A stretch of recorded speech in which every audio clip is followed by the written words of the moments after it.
detailed story about his uncle, noted scientist John Trump, and Theodore Kaczynski, the late Unabomber. He said that Dr. Trump taught Ted Kaczynski. Ted Kaczynski was not identified as the Unabomber until 1996, 11 years after John Trump passed away. It would have been impossible for John Trump to have ever discussed the Unabomber with the president. So what was he talking about? And I have one follow-up.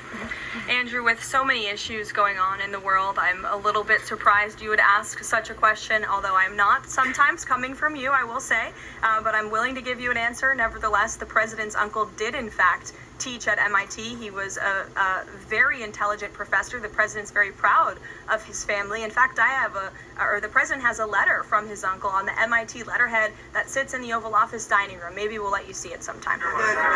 Elizabeth. Caroline, one more. Elizabeth, will the president consider pardoning Ghislaine Maxwell if the Epstein case is a hoax? Okay, I'll start off with the president said last week he would not be getting involved in the New York City mayoral case.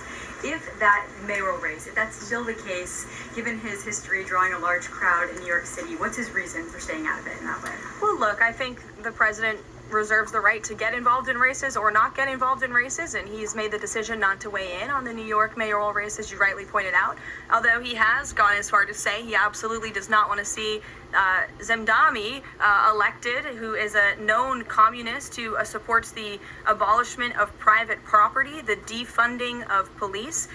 He has made very well-known anti-Semitic statements. It would be a disaster for New York and for this country. And I think it's quite telling that this individual, a known communist, has been spending time in Washington this week meeting with leaders on Capitol Hill.